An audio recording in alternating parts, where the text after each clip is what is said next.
Baik, pemirsa untuk membahas tema menarik selanjutnya, kuartal 1 2022 pertumbuhan ekonomi tembus 5%. Kita sudah tersambung melalui Zoom bersama dengan Bapak Sarman Simanjorang. Beliau adalah Wakil Ketua Umum Kadin bidang pengembangan otonomi daerah. Selamat pagi, Pak Sarman. Selamat pagi Mas, salam sehat dan semangat selalu dan minal aidin wal faizin, mohon maaf lahir dan Baik, batin. terima kasih. Mohon maaf lahir batin juga ini, Pak Sarman. Ini menarik. Data BPS sudah merilis begitu bahwa pertumbuhan ekonomi pada kuartal 1 kembali lagi di atas 5%, tepatnya 5,01%. Anda ngelihat aktivitas ekonomi kita sudah mulai on the track ini, Pak Sarman, silakan. Ya, jadi memang kita lihat bahwa pemerintah membuat kebijakan bahwa penanganan COVID ini harus jalan juga dengan penanganan daripada pemulihan ekonomi kita dalam hal ini. Nah, bahwa ekonomi kita saat ini sudah tumbuh di angka 5,01%, tentu ini semua dan sejalan dengan penanganan COVID kita yang sudah berhasil. Di mana dengan angka yang sudah sangat-sangat rendah, memungkinkan pemerintah menarik remnya kembali, ya di mana PPKM kita yang dari darurat, level 4, level 3, level 2, dan saat ini sudah di level 1, artinya membuat keleluasaan dan kebebasan bagi berbagai aktivitas ekonomi dan masyarakat. Dengan demikian itu menjadi sinyal positif bahwa ekonomi kita sudah mulai bergeliat, ekonomi kita sudah mulai bergairah, dan kita lihat juga bahwa sejalan juga dengan itu juga otomatis juga konsumsi rumah tangga atau daya beli masyarakat kita juga semakin meningkat, dan hasilnya bahwa di kuartal pertama ini ya ini menjadi sinyal positif bahwa ekonomi kita ke depan akan bangkit dan tumbuh dengan pertumbuhan yang sangat-sangat positif di angka 5,1%. Dan itu harus kita syukuri dan harus kita jaga bagaimana agar ke depan, apalagi kita baru selesai ya libur lebaran, tidak terjadi kasus pandemi COVID-19 yang nantinya akan menghambat proses pemulihan ekonomi kita. Baik, tapi kalau kita lihat dengan kondisi seperti saat ini kan data dari BPS begitu, pemerintah yang mengeluarkan, dan biasanya adalah teman-teman pelaku usaha yang merasakan sendiri nih geliat aktivitas ekonominya. Nah, mungkin bisa di-share nih Pak Sarman, apa yang dirasakan dari geliat aktivitas ekonomi dari sisi pelaku usaha hingga saat ini? Iya, jadi memang ketika bahwa penanganan COVID ini sudah berhasil dan pemerintah sudah memberikan keleluasaan, yang kita lihat pertama ya, kita memasuki awal tahun 2022 misalnya, pemerintah sudah katakanlah membuat kebijakan mengenai misalnya penerbangan kita yang tidak lagi harus pakai PCR, ya, kemudian juga tidak harus dikarantina misalnya penerbangan dari luar negeri. Nah, itu membuat bergairah sektor pariwisata. Nah, kita lihat misalnya bahwa kunjungan wisatawan ke Indonesia ya itu tumbuh sekitar 228% dibanding tahun yang lalu. Artinya bahwa kalau pariwisata ini bergairah, berbagai sektor usaha akan bangkit, akan tumbuh. Di sana ada hotel, ada restoran, ada kafe, ada travel, ada transportasi dan lain-lain. Nah, jadi kalau kita lihat dari angka dari BPS itu, tingkat hunian hotel itu sudah mencapai 45,15% di kuartal pertama ini. Jadi memang ini masih belum maksimal ya, baru di angka 45, tapi gairah ini sudah kita rasakan berbagai sektor. Belum lagi misalnya sektor perdagangan, itu semua akan berdampak semuanya. Jadi sehingga memang kondisi ini yang harus kita jaga, dan pengusaha tentu memiliki satu pasar merespon dengan positif bahwa dalam hal ini ekonomi kita akan mulai bangkit. Kadin sendiri menilai sebenarnya yang menjadi trigger utama begitu, pemicu adanya pertumbuhan ekonomi di kuartal 1 ini apa saja ya kira-kira Pak? Ya, yang pertama bahwa ketika pemerintah memberlakukan kelonggaran yang sangat luas, ya, dan juga penanganan COVID yang berhasil. Nah, itu menjadi indikator gitu loh. Karena saya katakan bahwa katakanlah misalnya seperti kota-kota besar di Indonesia, Jakarta. Kita selalu sampaikan bahwa yang namanya pergerakan manusia itu menjadi modal utama. Semakin banyak orang bergerak, maka di sana terbuka peluang ekonomi, transaksi ekonomi akan terjadi. Tapi ketika memang ruang gerak manusia itu dibatasi, maka ekonomi akan stagnan. Nah, itu pertama. Yang kedua adalah yang kami lihat juga adalah dorongan pemerintah, ya, dorongan pemerintah saat ini agar bagaimana APBN kita misalnya yang sekitar 400 triliun uang belanja itu bisa dibelanjakan untuk produk-produk dalam negeri. Ini juga menurut kami juga sesuatu yang sangat-sangat signifikan mendorong ini, karena kita tahu bahwa empat indikator yang mendorong pertumbuhan ekonomi kita. Yang pertama adalah konsumsi rumah tangga, yang kedua adalah investasi, yang ketiga adalah ekspor, yang keempat adalah belanja pemerintah. Nah, belanja pemerintah ini adalah merupakan stimulus yang mampu mendongkrak sektor-sektor lain dalam hal ini. Nah, sehingga memang kita lihat bahwa pertumbuhan ekonomi ini juga sangat berpengaruh terhadap belanja pemerintah. Kemudian yang terakhir juga menurut kami trigger utama adalah angka ekspor kita yang sangat-sangat membaik, terutama adalah komoditas seperti batu bara, kemudian juga CPO, ya, yang kemarin juga sangat tinggi, ya, ekspornya, mumpung tingginya bahkan sampai di dalam negeri sempat kekurangan, kan gitu, Mas. Iya, betul. yang Oke. yang memaksa pemerintah sempat memberhentikan ekspor batu bara, Ya. sempat memberhentikan ekspor CPO misalnya. Nah, ini juga memiliki sumbangsi yang tidak kecil terhadap pertumbuhan ekonomi kita. Baik, Anda melihat berarti ini di kuartal pertama menjadi satu pijakan yang kuat ya untuk menatap kuartal kedua dan kuartal berikutnya. Karena kita tahu momen lebaran kemarin pasti akan mendongkrak lagi laju pertumbuhan ekonomi pada kuartal kedua ini, Pak Sarman. Iya, itu udah pasti bahwa pertumbuhan ekonomi kita di kuartal pertama ini menjadi sinyal yang sangat-sangat positif bagi pelaku usaha. Oke. Bahwa ekonomi kita ke depan akan tumbuh lebih baik. Apalagi ya momentum libur Idul Fitri yang sangat-sangat panjang ini, dan juga animo masyarakat kita yang hampir 85 juta orang yang ke daerah atau setara 28 juta keluarga, ya, dengan membawa uang puluhan triliun. Nah, tentu ini akan memberikan dampak yang sangat positif terhadap pertumbuhan ekonomi kita di kuartal kedua. Kita sangat berharap sebenarnya bahwa dengan momentum Idul Fitri ini itu bisa memberikan kontribusi yang sangat besar terhadap pertumbuhan ekonomi kita di kuartal kedua, yang mudah-mudahan itu bisa mencapai di atas 6%. Itu menjadi harapan kita. Tapi ini harus kita jaga terus, terutama yang saya katakan tadi bahwa kita saat ini masih dalam pandemi COVID-19. Kita tidak lepas dari situ.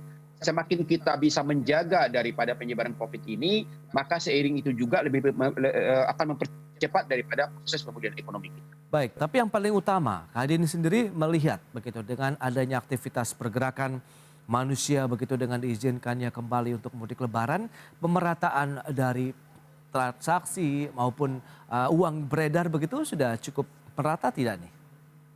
Jadi kalau kita lihat strukturnya sampai saat Ya. ini memang Pulau Jawa itu masih mendominasi, ya. Oke. Sekitar 58% itu masih mendominasi di Pulau Jawa perputaran uang kita.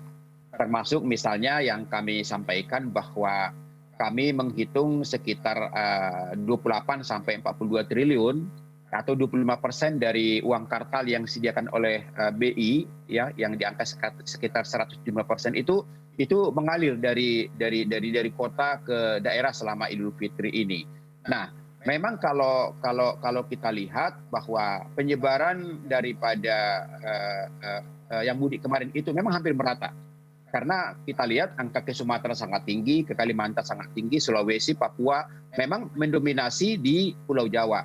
Tapi kalau kita lihat dari sisi pemerataan penyebaran dana uang itu sangat-sangat menyebar ke seluruh Indonesia. Ya. Memang ke depan fenomena ini mungkin akan semakin berkurang, karena kita lihat juga kan pemerintah dalam hal ini Kementerian Investasi sudah mendorong bahwa investor itu tidak selalu Jawa sentris gitu, nggak selalu diarahkan ke Pulau Jawa, tapi sudah menyebar ke berbagai daerah. Nah, ini juga akan juga nanti bisa membantu pemerataan, kemudian juga tidak terjadi urbanisasi, ya, di mana anak-anak muda kita merantau ke Jakarta atau ke kota-kota besar tidak lagi nantinya ke depan, ya, sehingga memang pemerataan ini akan semakin besar. Nah, kemudian juga misalnya IKN.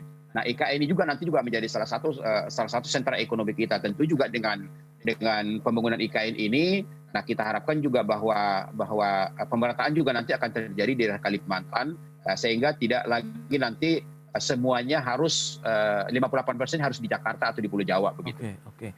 Data dari BPS ini terkait juga dengan data pertumbuhan ekonomi kita itu memang ditopang oleh seperti yang Anda katakan ekspor komoditas.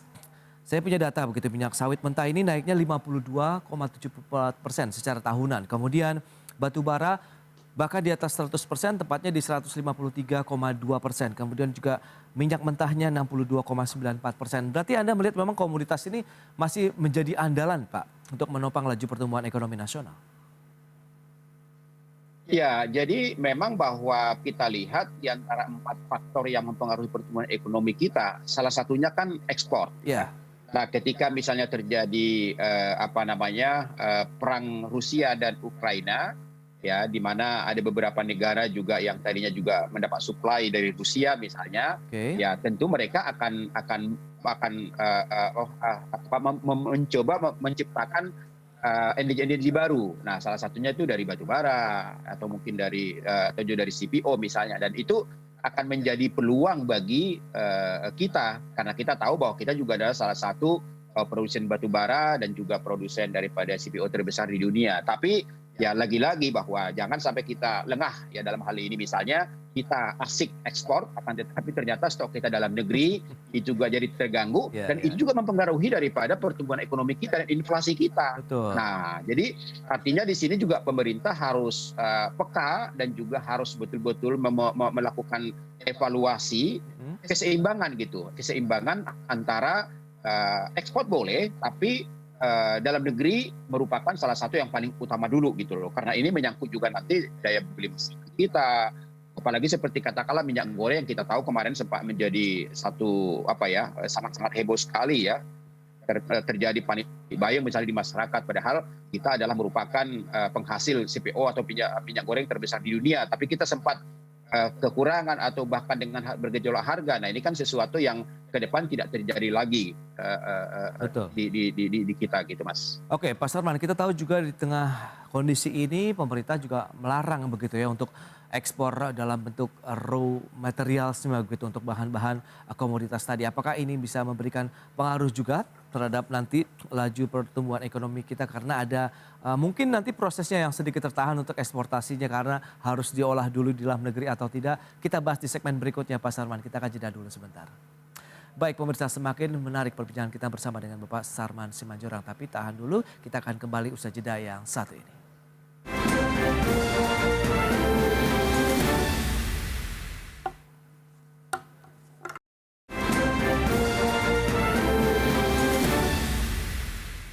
Baik pemirsa, terima kasih Anda masih bergabung bersama kami dalam Market Review, dan berikut ini kami sampaikan infografik untuk Anda. Data selengkapnya bisa Anda saksikan di layar televisi Anda. Ini terkait dengan laju pertumbuhan ekonomi Indonesia dari kuartal 1 2021 sampai dengan kuartal 1 tahun 2022.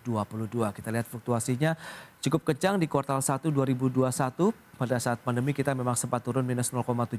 Kemudian ada lonjakan yang cukup signifikan hingga 7,07 karena tadi ada low base effect juga ini yang menjadi salah satu penopang hingga kita bisa ada lonjakan sampai dengan 7%.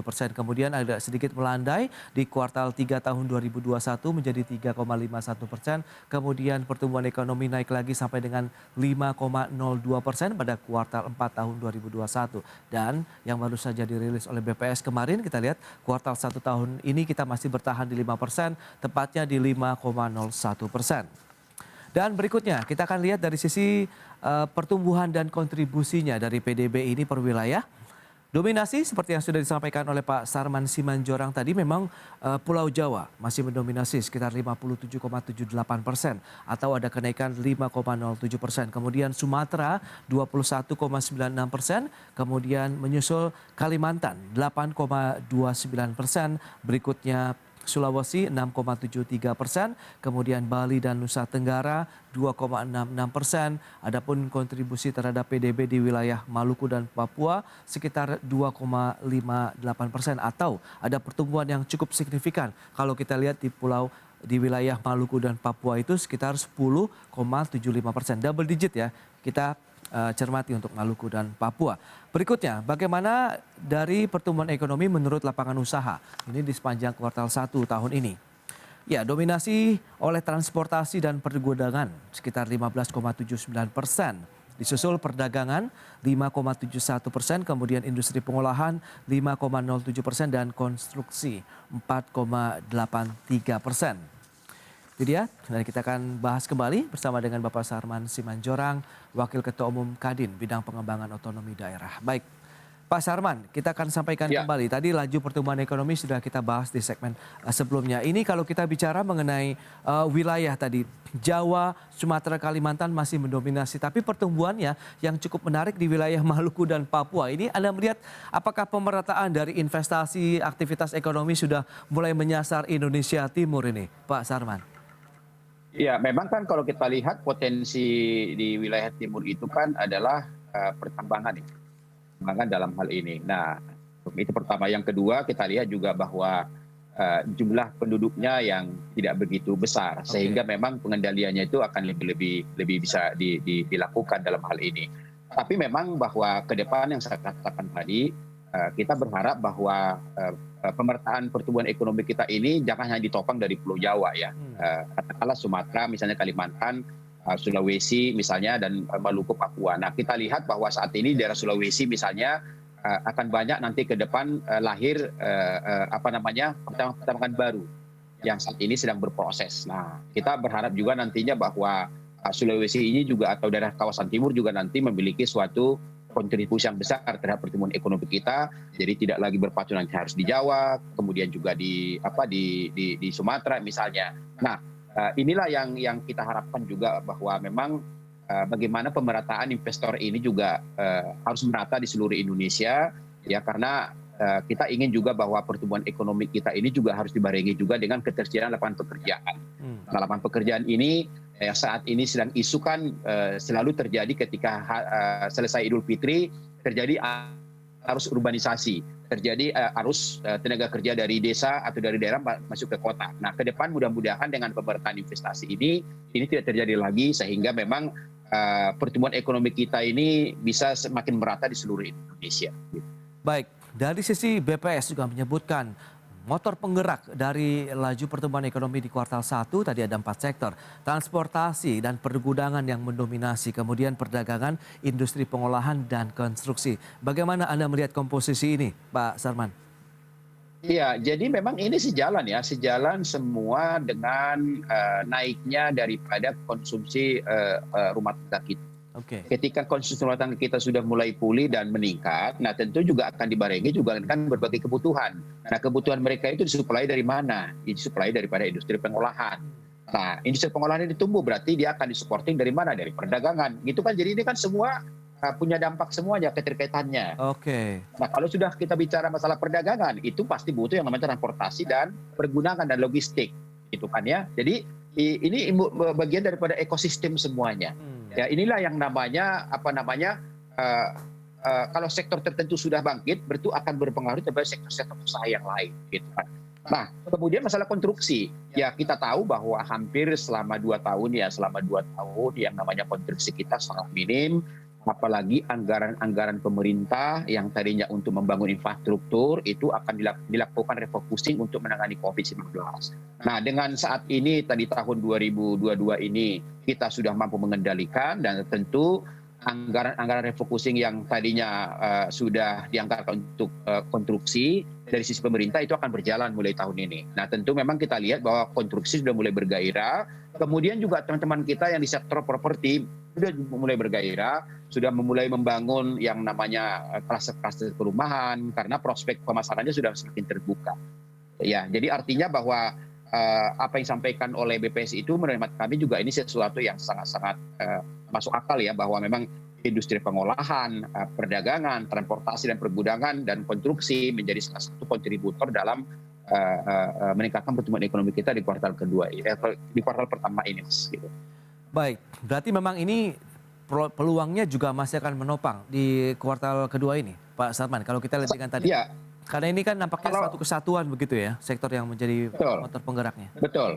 Nah, kalau kita lihat, Mas, di kuartal kedua ini ya, saya sampaikan bahwa ketika terjadi arus mudik Idul Fitri tahun ini, hampir seluruh sektor usaha itu bergairah.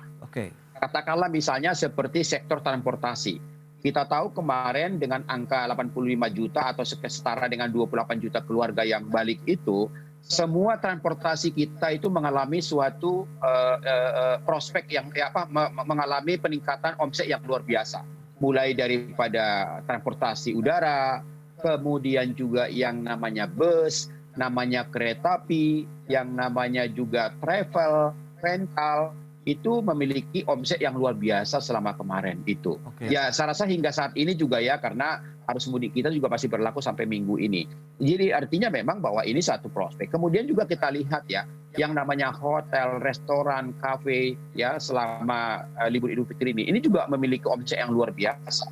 Belum UKM kita, restoran, hotel, huniannya cukup bagus. Belum lagi yang namanya pusat-pusat destinasi wisata. Artinya bahwa libur Lebaran kali ini akan mampu mendongkrak daripada pertumbuhan ekonomi kita di kuartal kedua, dan konsumsi rumah tangga kita juga sangat-sangat tinggi di kuartal kedua ini. Nah, ini menjadi salah satu menjadi keyakinan kita dari pelaku usaha ya. Dengan kita mampu mengendalikan COVID ini, mudah-mudahan ekonomi kita akan bangkit, ekonomi kita akan pulih, dan tentu target pertumbuhan ekonomi nasional tahun ini yang ditargetkan sekitar 5 sampai 5,5%, harapan kita itu bisa tercapai. Dan ini menjadi prestasi bagi kita, karena kita tahu juga bahwa di negara-negara tetangga kita juga masih belum bisa mengimbangi pertumbuhan ekonomi kita ini. Oke, itu dari kondisi domestik on the track begitu, dalam artian laju pertumbuhan ekonomi kita masih ada harapan untuk masih berlanjut begitu. Tapi bagaimana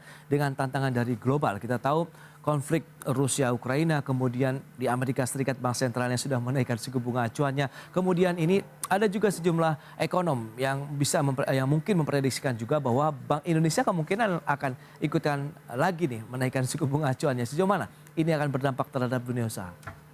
Ya, tentu memang gini ya, bahwa pemerintah dalam hal ini sudah mengambil langkah-langkah yang taktis dan strategis ya, mengantisipasi dampak daripada perang Rusia dan Ukraina ini. Oke. Karena kita tahu yang paling strategis adalah gejolak harga minyak. Gejolak harga minyak ini mau tidak mau mempengaruhi harga minyak juga dalam negeri. Nah, jadi itu pertama. Yang kedua ya, suku bunga misalnya, suku bunga daripada Amerika ini juga bisa juga membuat misalnya pasar modal kita terganggu ya, karena bisa juga nanti berpindahnya para investor membawa uangnya keluar dari Indonesia. Ini juga menjadi salah satu tantangan kita. Nah, tentu memang ada beberapa hal langkah-langkah yang harus kita lakukan dalam hal ini dan pemerintah. Pertama, yang saya katakan dari awal bahwa bagaimana kita mampu mengelola kekuatan dan potensi ekonomi dalam negeri. Ya, misalnya kepastian bahwa 400 triliun uang APBN kita dibelanjakan untuk pasar domestik atau katakanlah produk-produk dalam negeri, menurut kami ini sesuatu yang sangat-sangat strategis gitu loh. Ya, jadi uang kita berputar dalam negeri, ekonomi kita bangkit, ya, dan itu akan memberikan kontribusi terhadap pertumbuhan ekonomi kita. Yang kedua, bahwa banyak industri-industri olahan kita juga yang masih tergantung terhadap bahan-bahan baku impor. Katakanlah misalnya seperti gandum, ya gandum. Ya, kita tahu berbagai industri mie instan, roti dan lain-lain itu masih membutuhkan gandum dan itu masih impor. Nah, tentu memang kita harapkan juga supaya supaya mengantisipasi dengan apa? Dengan mengandalkan bahan baku kita dalam negeri, atau mungkin membuka peluang-peluang impor dari negara-negara penghasil gandum lainnya. Nah, sehingga kita harapkan nanti tidak terjadi suatu harga-harga yang dapat mengganggu daripada konsumsi rumah tangga kita. Nah, ini menjadi harapan kita. Kemudian juga kita juga sangat berharap agar peluang-peluang ekspor ini juga selalu kita cari dan dibuka. Dan ini tugas-tugas daripada kedutaan besar kita di luar negeri, ya, bagaimana mencari peluang-peluang baru, tujuan jual ekspor berbagai komoditas kita yang menjadi salah satu unggulan kita untuk mempertahankan peningkatan ekonomi kita ke depan.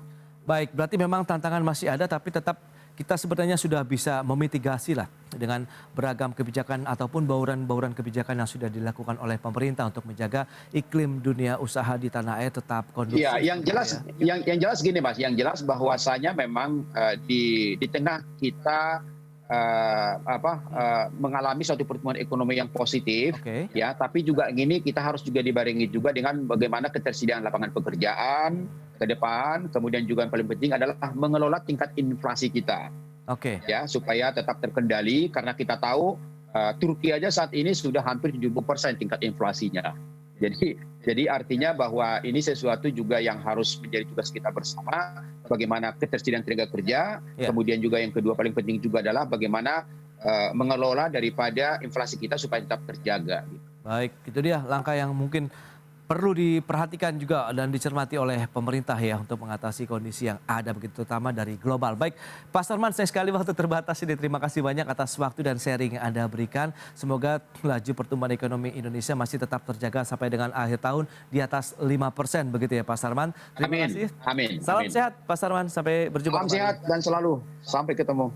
Baik, pemirsa, 1 jam sudah saya menemani Anda dalam Market Review. Saya Prasetyo Wibowo, beserta kerabat kerja yang bertugas undur diri. Terima kasih dan sampai jumpa.